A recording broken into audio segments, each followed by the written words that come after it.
할렐루야. 예배에 참여하신 여러분을 환영하고 축복합니다. 오늘 예배를 통해서도 주님의 은혜가 여러분의 가운데 넘치도록 임하는 시간 되시기를 예수님의 이름으로 축원합니다. 우리 주님의 찬양함으로 나아가겠습니다.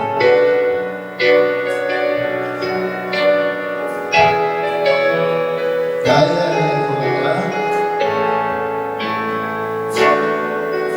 나의 안에 거룩한 나의 하나님이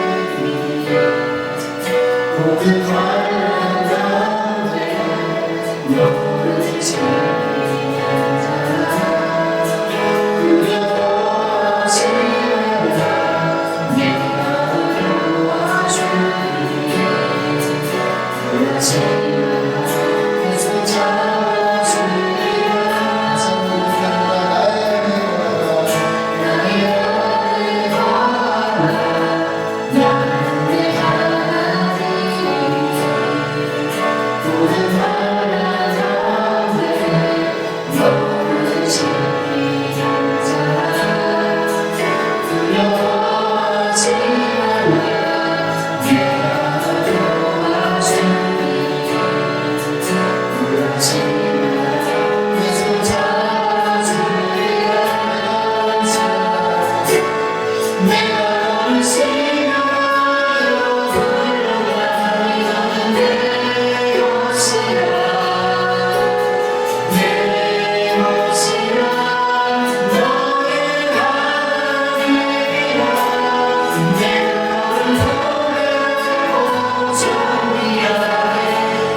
See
할렐루야. 우리 예배 오신 여러분을 환영하고 축복합니다. 우리 다 함께 주님 앞에 사도신경함으로 나아가겠습니다. 전능하사 천지를 만드신 하나님 아버지를 내가 믿사오며 그 외아들 우리 주 예수 그리스도를 믿사오니 이는 성령으로 잉태하사 동정녀 마리아에게 낳으시고 본디오 빌라도에게 고난을 받으사 십자가에 못 박혀 죽으시고 장사한 지 사흘 만에 죽은 자 가운데서 다시 살아나시며 하늘에 오르사 전능하신 하나님 우편에 앉아 계시다가 저리로서 산자와 죽은 자를 심판하러 오시리라.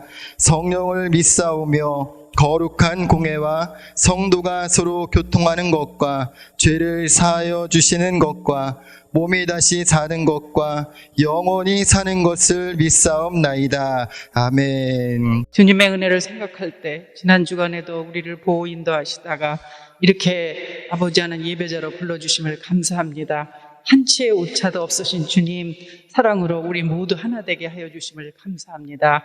그럼에도 불구하고 우리는 있는 자리에서 충성치 못하고 아버지 하나님께 불순종한 저희 마음을 내려놓습니다. 주님, 우리의 죄와 허물을 용서하여 주시옵소서.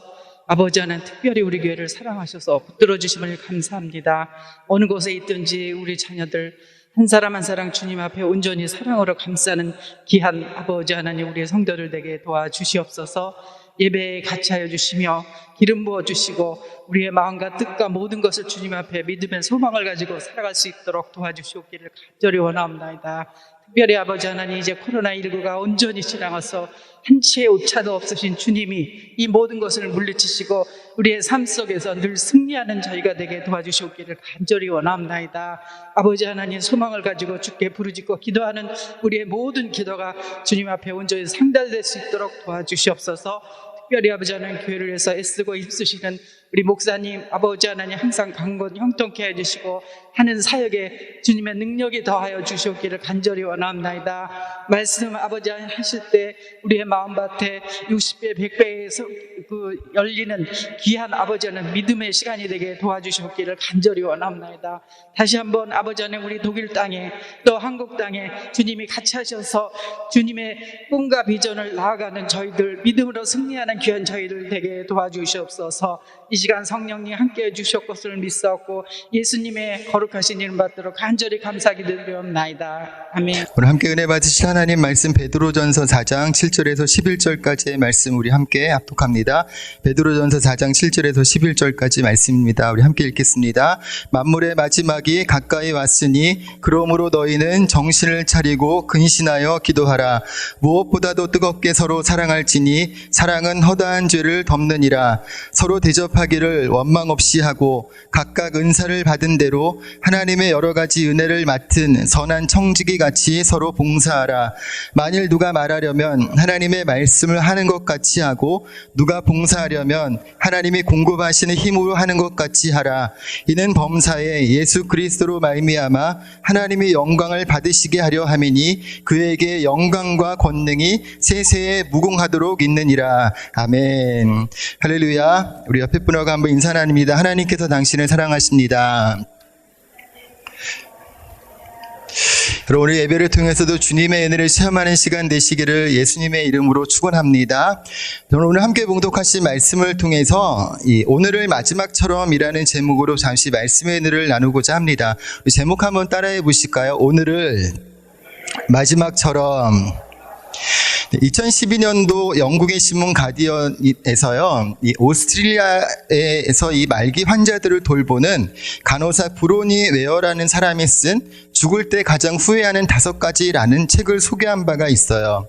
이 책에서 이제 브로니 웨이라는 사람이 수년간 말기 환자 병동에서 일하면서 환자들이 생의 마지막 순간을 보이는 모습들을 꼼꼼히 또 기록한 책입니다. 근데 이 책에서 주목하실 것은 뭐냐면 사람마다 조금씩 다름은 있겠지만 이 많은 사람들이 죽을 때 후회하는 그런 여러 가지 것들이 비슷비슷하더라라고 하는 것들을 발견했다고 하는 거죠. 이 호스피스 전문의가 쓴 또 죽을 때 후회하는 25가지라고 하는 책도 있는데 이 책도 이 1000명의 사람들을 대상으로 해서 그들이 죽을 때 그 마지막의 모습을 살펴보았더니 그들도 역시 자기 인생을 돌아보면서 후회하는 모습으로 삶을 마감하는 것들, 또 비슷하고 공통된 그런 주제를 가지고 후회하는 모습으로 삶을 마감하는 것을 볼 수 있었다고 하는 얘기를 하고 있습니다. 이 책에서 하는 얘기도요, 또 우리가 또 책을 통해서 배울 수도 또 볼 수도 있지만 이 책을 보면서 하는 생각들은 그런 것인 것 같아요. 우리가 인생을 살아가면서 또 모든 사람들이 언젠가 이 땅에서 삶을 마감하는 날이 반드시 찾아올 텐데 그 마감하는 날 주님 앞으로 가는 그 날에 우리의 인생을 돌아보면서 후회함으로 가득한 인생이 아니라 그럼에도 불구하고 우리들의 인생이 행복했다, 또 그래도 우리의 인생에 의미 있었다라고 그렇게 고백할 수만 있다면 그런 인생들은 정말로 하나님 앞에서 잘 살다 간 인생이 아닐까라는 그런 생각을 좀 해보게 됩니다. 여러분, 날마다의 삶에서 주님 주신 은혜 가운데서 우리의 인생이 후회함이 가득한 인생이 아니라 감사가 있고 또 행복함이 있고 또 의미 있는 그런 많은 것들을 남기는 삶이 더욱더 되시기를 예수님의 이름으로 축원합니다. 그런 의미에서 베드로전서는요, 우리에게 바로 이와 같은 후회하지 않는 인생, 더욱더 하나님 앞에서 의미 있는 삶, 행복한 삶, 또 그리스도인들에서 더 잘 사는 법을 알려주는 책이기도 한 게 베드로전서의 말씀이에요.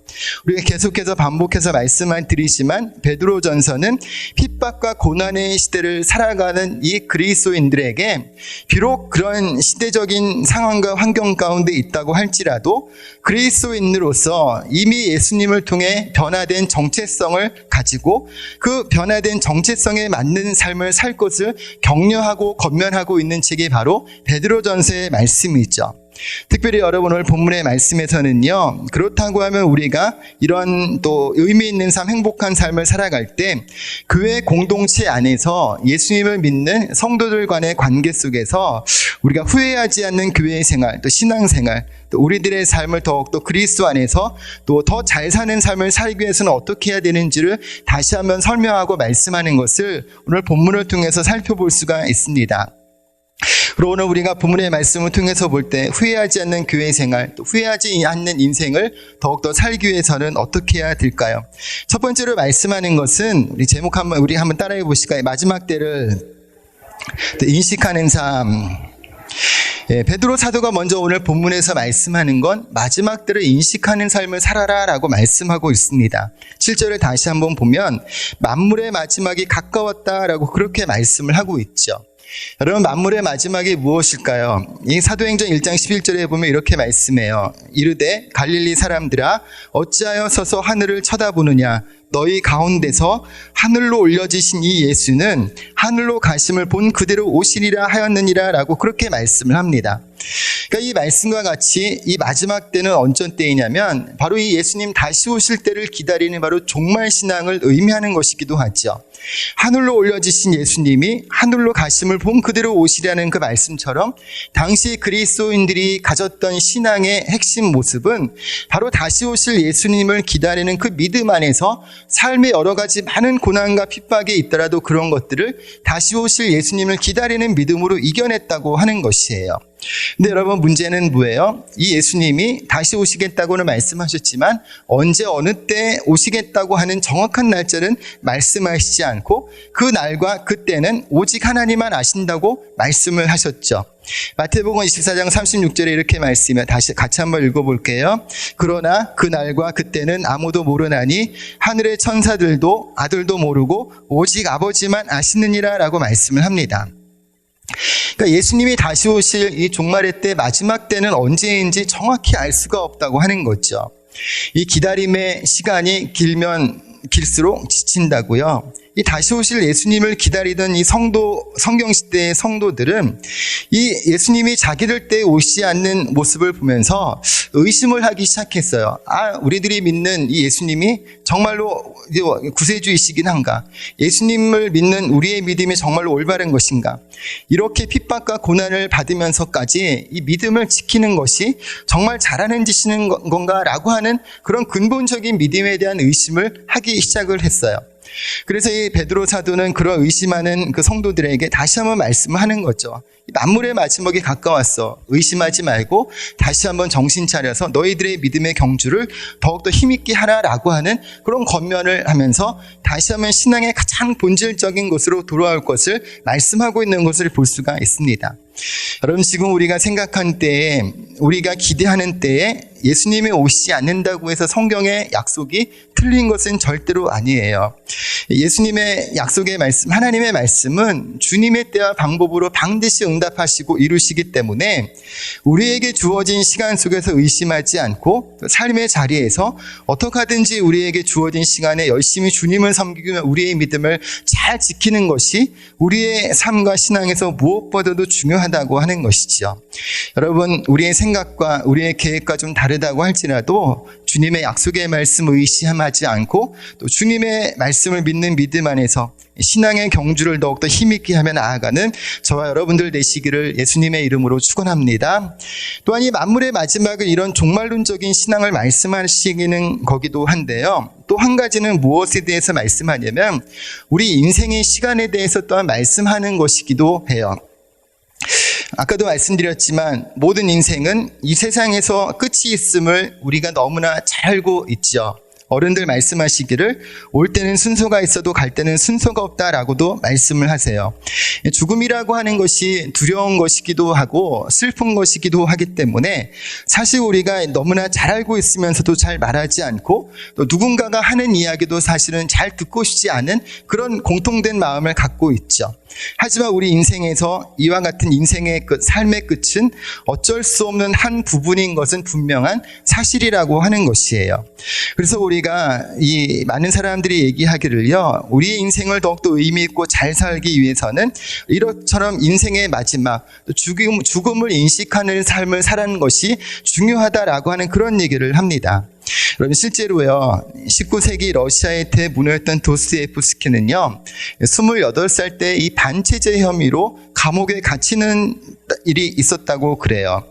당시의 황제였던 니콜라이 1세는 이 도스토옙스키에게 사형을 언도하는 그런 일종의 연극을 꾸몄다고 합니다. 무슨 얘기냐면 이미 다 사면해 놓은 상태이지만 형식적으로 사형 집행을 하는 그런 절차를 치른 후에 이 마지막 순간에 집행유예 선고를 발표하라고 그렇게 명령을 내리고 이 많은 사람들이 왕의 명령에 따라 극비리의 이런 이 가짜 사형 집행을 이제 거행을 하게 되었다고 그래요. 도스토옙스키는 이런 왕의 의중을 모르니까 정말로 죽는구나 라고 그렇게 생각을 하게 되고 이 죽음의 문턱까지 이르러 가지고 죽기 직전까지 형을 집행을 하는 그런 또 이 모습을 또 연출을 하는 거죠. 이렇게 한 이유는 이제 황제가 내가 너 이렇게 죽을 위기에서 풀어줬어 라고 하는 것들을 인식시켜서 이 황제의 자비심을 극대화하기 위해서 이렇게 했다고 그래요. 근데 이 사실을 모르고 사형대에 올랐던 도스토옙스키가 이 나중에 20년이 지난 뒤에 소설 백지라는 책에서 그때 당시 자신이 경험했던 그 심경을 이제 고백하는 그런 것을 볼 수 있는데, 그 책에 보면 이런 내용을 적고 있대요. 사형 집행이 5분도 남지 않은 시간을 보내면서 머릿속에는 지난 일들이 주마등처럼 스쳐 지나가고 더욱 열심히 살지 못했던 자신이 원망스럽고 후회스러웠다라고 그렇게 적고 있습니다. 그러면서 하는 얘기가, 만일 내가 죽지 않았다면 어떨까? 만일 생명을 되찾게 된다면 어떨까? 그것은 얼마나 무한한 것이 될까? 그리고 그 무한한 시간이 완전히 내 것이 된다면, 그렇게 된다면 나는 1분의 1초를 100년으로 연장시켜 어느 하나도 잃어버리지 않을 것이다. 그리고 그 1분의 1초를 정확하게 계산해서 한순간도 헛되어 낭비하지 않을 것이다 라고 그 짧은 순간에 다짐을 했다고 그래요. 이 계획한 대로 마지막 집행을 하려는 그 순간에 왕의 명령대로 정지 명령이 떨어지게 되고, 이 도스토옙스키는 다 죽었다라고 하는 포기하는 순간에 바로 이렇게 살아나는 그런 것들을 체험을 하게 되는데, 이 죽음의 상황을 경험하게 된 것이 이 사람에게 인생의 전환점이 돼서 사형 집행 당시에 다짐했던 그 다짐을 되새기며 또 치열한 삶을 살면서 러시아의 대문호가 되었다라고 하는 그런 이야기를 또 전해오고 있습니다. 도스토옙스키가 그런 얘기를 했다고 그랬죠. 죽음을 인식하는 것은 인생을 축복으로 바꾸는 것이다 라고 하는 그런 얘기를 했다고 그래요. 톨스토이도 그런 얘기를 했다죠. 이 세상에 죽음만큼 확실한 것은 없다. 그런데 사람들은 겨우살이 준비는 하면서도 죽음은 준비하지 않는다라고 하는 그런 얘기를 했다고 합니다. 여러분, 결국 마지막을 인식하는 삶, 또 마지막이 가까웠음을 깨닫는 삶은 어떤 거예요? 하나님 앞에서 우리들의 삶을 어떻게 살 것인지를 다시 한번 돌아보게 하는 그런 순간이라는 것이죠. 우리가 하나님 앞에서 언제든 부름을 받아 설 텐데, 그때에 우리가 주님 앞에 섰을 때 주님이 우리의 인생을 보시면서 잘했다 칭찬받는 인생이 될 수 있다면 그것만큼 주님 앞에서 복되고 또 잘 산 인생은 없을 것이라고 생각을 합니다. 이 살아라 오늘이 마지막 날인 것처럼이라는 그런 책이 있어요. 근데 이 책에 보면 이런 글귀가 있습니다. 건강할 때는 미처 몰랐다. 그래서 하나하나가 지겨웠다. 매일 아침 졸린 눈을 비비며 지하철에 몸을 맡기는 것이 귀찮았다. 잔소리하는 사람이 있다는 것이 그래서 늘 내일로 다음으로 미루며 살았다. 죽음을 앞두고 나서야 비로소 알았다. 그래서 모든 것이 즐겁다. 매일 아침 눈 뜨고 살아갈 수 있다는 것이 소중하다. 내 다리로 걸을 수 있다는 것이 고맙다. 내 옆에서 나를 지켜주는 사람이 있다는 것이 그래서 오늘 하루를 후회 없이 뜨겁게 살고 싶다라고 하는 그런 글이 있습니다. 여러분, 너무나 또 당연한 얘기지만 있을 때는 잘 모르는 것이 우리의 마음인 것 같아요. 근데 어느 한 부분이라도 다치고 나면 그 부분을 쓸 수 없으면 그동안 그것이 얼마나 소중하고 귀중한 것이었다라는 것들을 깨닫게 되는 계기가 되기도 하죠. 여러분, 이 시간 예배하는 우리들이 더욱더 주님 안에서 또 이 인생의 마지막이 있음을 기억할 때, 우리가 주님 앞에 섰을 때 주님께 칭찬받는 인생이 될 수 있도록 그렇게 더욱더 힘있게 살아가는 저와 여러분 되시기를 예수님의 이름으로 축원합니다. 이 마틴 루터킹 목사님은 생전에 자주 이런 얘기를 했다고 그래요. 모든 비극 중에 최악의 비극은 젊어서 죽는 것이 아니다. 75살까지 살아도 한 번도 인생을 제대로 살지 못하고 죽는 것이다. 그것이 가장 커다란 비극이다라고 하는 그런 얘기를 했다고 합니다. 인생을 오래 살았어도 하나님이 나에게 주신 생명의 목적, 또 우리들을 그리스도인으로 삼아주신 인생의 사명을 모르고 살아가는 것이 인생에서 가장 큰 비극이다라고 하는 그런 얘기를 하고 있는 것이죠.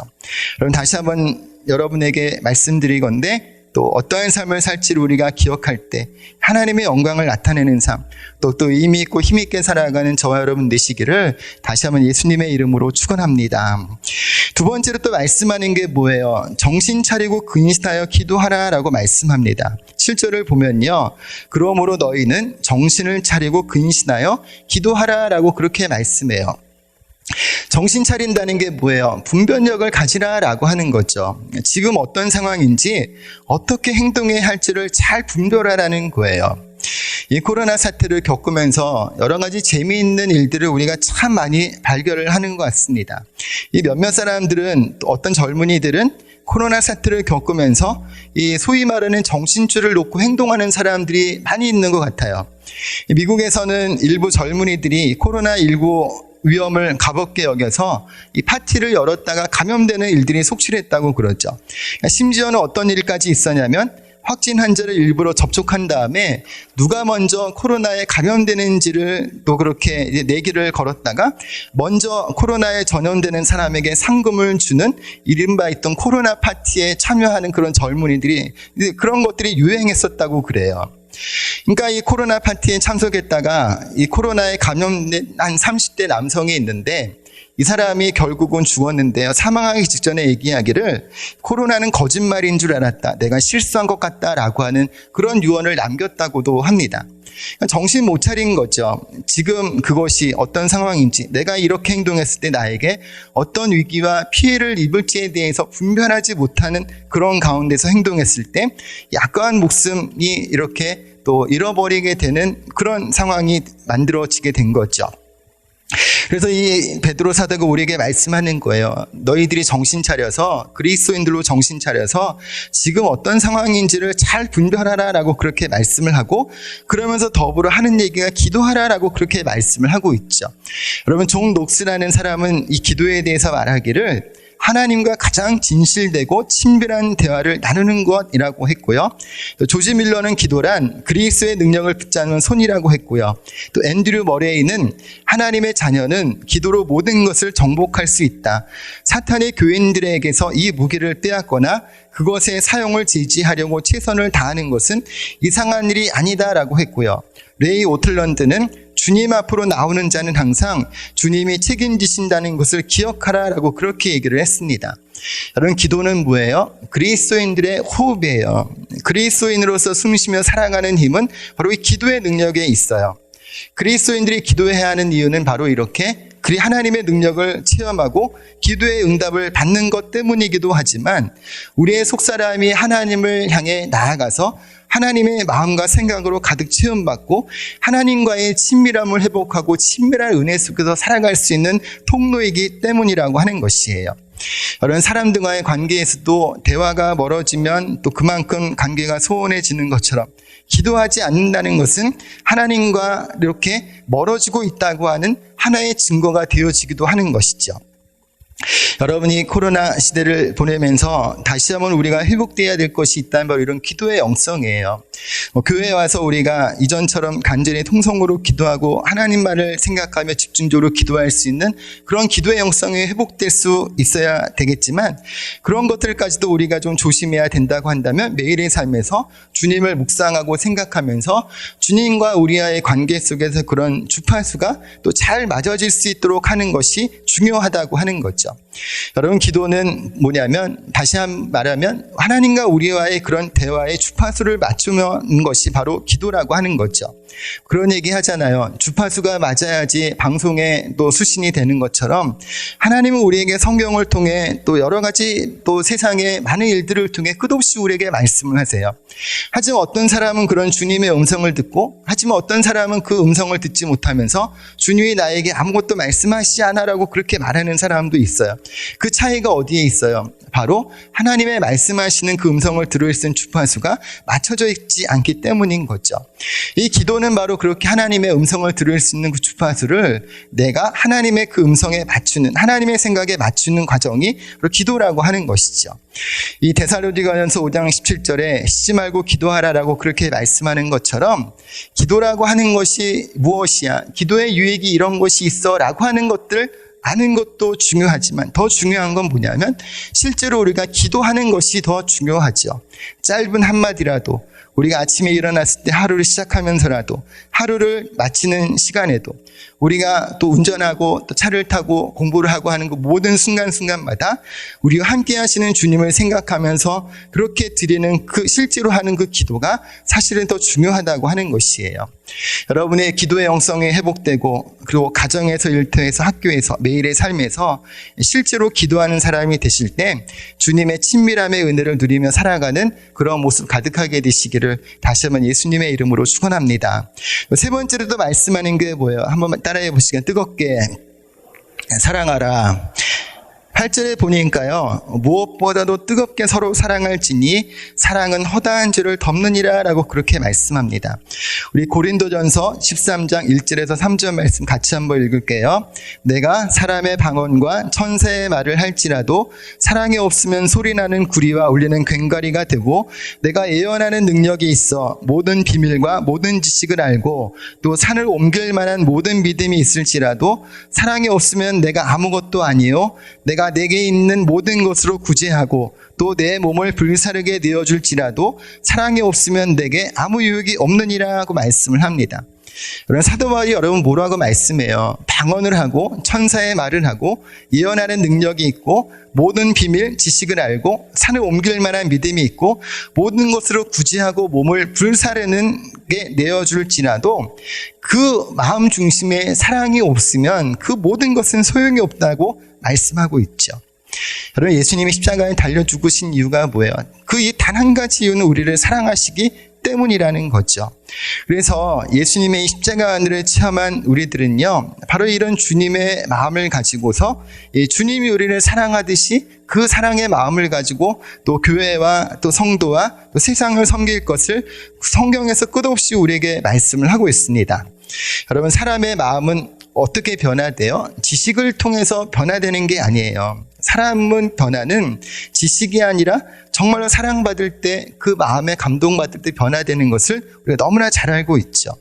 예수님께서 십자가의 이 사랑이 머릿속의 지식으로 끝났고 또 예수님이 바로 우리의 죄를 가지고 너 이게 잘못이야 라고 하는 그런 죄에 대해서만 지적하셨다고 한다면 절대로 우리들은 또 변화되지 못했을 것이라고 생각이 돼요. 하지만 예수님이 십자가 사랑으로서 우리를 위해 죽으시는 그런 친히 사랑을 베푸시는 희생하는 사랑을 하셨기 때문에 그 사랑을 깨닫는 많은 사람들이 그 인생과 그 삶이 달라지고 변화되는 것을 실제로 우리가 또 볼 수가 있죠.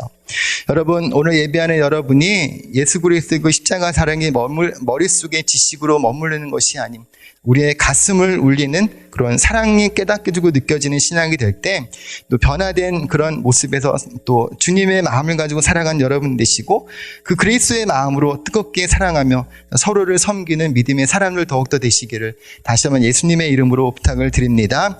네 번째로 또 말씀하기를 대접하기를 원망 없이 하라라고 말씀을 하고 있죠. 이 말씀을 이해하려면 당시의 상황을 좀 이해를 해야 돼요.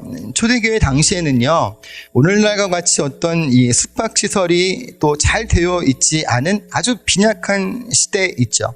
당시 숙박시설이라고 하면 사실 좀 어떤 분위기가 좀 좋지 않았던 술집이나 좀 그런 곳이었기 때문에 일반인들이 또 때로는 복음을 전하는 순회 전도자들이 일반 숙박시설을 이용하는 것이 좀 부적절해 보이기도 했어요. 근데 이 박해의 상황에서 그리스도인들이 복음을 여기저기 다니는 그런 그리스도인들이나 복음을 전하는 순회 전도자들이 다른 지역에 가게 되면 이처럼 이 숙박시설을 이용하는 것이 좀 힘들었는데 그렇기 때문에 그 지역에 있었던 그리스도인들이 이런 순회 전도자들이나 떠돌고 이 어려움을 겪는 성도를 자기 집에 초청해서 대접을 하는 것은 정말로 참 중요한 일 중에 하나였다고 하는 거죠. 근데 이 베드로 사도가 그래서 그런 모습들을 보면서 너희들이 이 흩어져 있는 이 박해 속에서 옮겨 다니는 그리스도인들이나 또는 복음을 전하며 다니는 순회 전도자들을 너희들이 후하게 대접하라라고 하는 것들을 권면하면서 하지만 그런 권면을 할 때 대접하는 자나 또 대접을 받는 자나 피차간에 어떤 원망이나 어떤 시비가 없도록 하라라고 하는 그런 또 권면을 하는 것을 볼 수가 있어요. 여러분, 성도의 이름으로 행하는 모든 것이 중요한 것이 뭐예요? 원망이나 불평함이 없이 행하는 것이 중요하죠. 성도들 간에 교회에서 행하는 모든 만남이나 일은 어찌하든지 간에 원망이나 불평함이 없이 즐거움으로 할 때 하나님께서 영광을 받으신다라고 하는 것을 성경에서는 끝없이 우리에게 말씀을 하고 있어요. 그렇기 때문에 여러분, 대접하는 사람, 섬기는 사람은 어떠한 태도로 해야 돼요? 대접할 수 있다고 하는 것이 나에게 특권이다 라고 하는 그런 마음을 가지고 즐거움으로 할 수 있어야 된다는 거죠. 예수님께서 사도행전도 20장 35절에도 말씀하시기를 주 예수께서 친히 말씀하신 바 주는 것이 받는 것보다 복이 있다 하심을 기억하여 할지니라 라고 그렇게 말씀을 하고 있어요. 여러분, 줄 수 있다는 것은 여러분 뭐예요? 그만큼 그 사람이 많은 것을 가지고 있다는 의미이기도 하죠. 물론 그것이 어떤 재정적인 것이든 또 어떤 영적인 풍성함이든 마음의 풍성함이든 어쨌든 줄 수 있다는 것은 그 사람의 마음에 무엇인가 가진 것이 많다는 이야기예요. 여러분, 요한 3서 2절 말씀에 이런 말씀이 있어요. 우리가 이 삼중 축복이라고 말하는 사랑하는 자여 내 영혼이 잘됨 같이 내가 범사에 잘되며 강건하기를 내가 간구하노라 라고 하는 그런 축복의 말씀이 있죠. 그런데 이 축복의 말씀을 받은 사람이 누구냐면 이 요한 사도가 이 가이오라고 하는 장로를 축복하는 말씀이 바로 요한 3서 2절의 말씀이에요. 이 가이오 이 장로는 어떤 사람이냐면 당시에 복음을 전하며 다녔던 순회 전도자들을 자기의 집으로 초청해서 먹이고 재우면서 그 복음이 원활하게 잘 전해질 수 있도록 대접하기 힘썼던 사람이 바로 이 가이오 장로였다는 거죠. 그런 소식을 들은 요한 사도가 너무나 고마워서 이런 삼중 축복, 영혼이 잘 되고 범사가 잘 되고 강건한 축복을 또 누리기를 간구한다라고 하는 그런 말씀을 하고 있는 것을 볼 수가 있어요. 여러분, 주님 안에서 이렇게 주님 주신 은혜를 통해 무엇이든지 기쁨으로 풍성함으로 할 때 하나님께 영광이요 또 더불어 주님의 복을 누리며 살아가는 저와 여러분 되시기를 예수님의 이름으로 축원합니다. 마지막으로 또 어떻게 말씀을 하고 있어요? 같이 한번 따라해 보실까요? 선한 청지기와 같이 서로 봉사하라. 10절에 보니까 각각 은사를 받은 대로 하나님의 여러 가지 은혜를 맡은 선한 청지기 같이 서로 봉사하라고 말씀을 합니다. 청지기로 번역된 오이코노모스는 바로 맡은 자, 보관자, 관리자라는 뜻이에요. 그러니까 이 주인이 그 종에게 자기의 것들을 맡아서 대신 관리하게 하는 사람, 또 대신 맡아 관리하는 사람이 바로 청직이 있죠. 은사는 카리스마인데 하나님이 주시는 영적 선물로서 예언이나 방언 같은 것뿐만이 아니라 이 가난한 자를 돌보는 것이나 가르치는 것, 구제하는 것, 긍휼을 베푸는 것, 봉사하는 것, 또 이 공동체를 섬기는 데 유익한 모든 것을 포함하는 것이 바로 이 은사라고 하는 것이에요. 로마서 12장 6절에서 우리 8절까지의 말씀 한번 읽어볼게요. 우리에게 주신 은사대로 받은 은사가 각각 다르니 혹 예언이면 믿음의 분수대로, 혹 섬기는 일이면 섬기는 일로, 혹 가르치는 자면 가르치는 일로, 혹 위로하는 자면 위로하는 일로, 구제하는 자는 성실함으로, 다스리는 자는 부지런함으로, 긍휼을 베푸는 자는 즐거움으로 할 것이니라 라고 말씀을 합니다. 그러니까 이처럼 여러 가지 많은 이 믿음의 분량대로 주신 섬기는 일, 가르치는 일, 위로하는 일, 구제하는 일, 다스리는 일, 또 긍휼을 베푸는 일, 뭐 이런 여러 가지 것들, 다시 말해 하나님의 공동체를 또 유익하게 만드는 데 사용되는 그 모든 것들이 하나님이 주신 은사다라고 그렇게 말씀을 하고 있죠. 하나님이 각자에게 주신 여러 가지 은사를 사용해서 어떻게 하라고요? 봉사하고 섬기라라고 그렇게 말씀해요. 그러니까 하나님이 우리에게 이런 여러 가지 은사를 주신 것은 각자가 가지고 있는 그 은사를 통해 그 은사가 하나가 되어져서 하나님의 나라, 하나님의 공동체를 잘 섬기게 하시기 위해서 이렇게 은사를 주셨음을 우리에게 말씀을 하고 있습니다. 근데 여러분, 이런 봉사는 특정한 한두 사람에게 주어진 것이 아닌 예수 그리스도 안에서 구원받은 모든 사람에게는 이런 각자에게 주신 은사가 있음을 우리에게 말씀을 해요. 어떤 은사가 더 좋고 나쁘고의 문제가 아닌 각자에게 주신 그 은사는 다 하나님 나라를 위해서 사용되는 것인데 그 모든 것이 하나가 되어져 어떤 사람의 연약함을 돌봐주고 채워주는 모습이 돼서 그것이 하나가 될 때 온전한 하나님의 공동체를 온전히 이루어 나갈 수 있음을 우리에게 말씀을 하고 있는 것이죠. 그래서 여러분, 이런 은사 받은 자가 봉사할 때 어떠한 태도로 해야 되는지에 대해서 마지막으로 11절에 우리에게 말씀을 해요. 11절 한번 읽어보면 만일 누가 말하려면 하나님의 말씀을 하는 것 같이 하고 누가 봉사하려면 하나님이 공급하시는 힘으로 하는 것 같이 하라. 이는 범사에 예수 그리스도로 말미암아 하나님의 영광을 받으시게 하려 함이니 그에게 영광과 권능이 세세에 무궁하도록 있느니라. 아멘. 여러분 어떻게 말씀해요? 누가 말을 하려면 하나님의 말씀하는 것 같이 하고 누가 봉사하려면 하나님이 공급하시는 힘으로 하는 것 같이 하라라고 그렇게 말씀을 하죠. 아까도 말씀드린 것처럼 우리가 대접하고 봉사하는 데서 중요한 건 뭐냐면 원망이나 시비가 없게 하는 거예요. 그래야지 오늘 11절에 말씀하는 것처럼 하나님이 영광을 받으시게 하려 함이다라고 그렇게 말씀을 하고 있어요. 그러니까 그리스도인이 행하는 모든 일의 목적은 결국 어디에 있냐면 하나님이 우리의 봉사를 통해 섬김과 대접을 통해 영광 받으시는 것이 우리가 행하는 모든 일의 가장 근본적인 목적이 되는 것이라고 하는 것이죠. 여러분에게 주신 은혜에 감사함으로 하나님이 준 각자의 은사와 달란트를 통해서 주님의 나라를 힘있게 섬기는 믿음의 사람들이 되시기를 예수님의 이름으로 축원합니다. 여러분 오늘 베드로 사도가 이 베드로 전서의 말씀을 통해서 바로 이렇게 우리 인생을 살아갈 때 특별히 교회 안에서 교회 공동체 안에서 성도들과의 관계 속에서 또 어떻게 우리가 또 이 땅의 삶을 살지를 또 주님 교회를 섬길지를 다시 한번 말씀을 하는데요.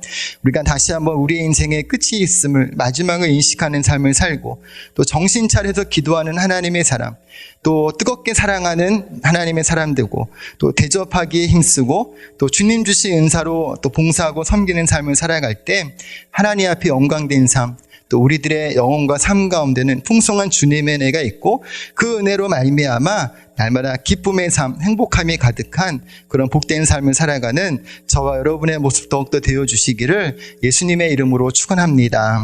지금은 우리 주 예수 그리스도의 은혜와 아버지 하나님의 영원하신 사랑과 보혜사 성령님 함께 하시고 동행하시는 은혜가 오직 이 땅 가운데서 무엇을 하든지 하나님의 영광을 나타내기로 소원하고 그런 삶을 살기로 작정하는 한 분 한 분의 인생 가운데 가정과 모든 범사 가운데 지금부터 영원토록 함께 하시기를 간절히 축원하옵나이다. 아멘.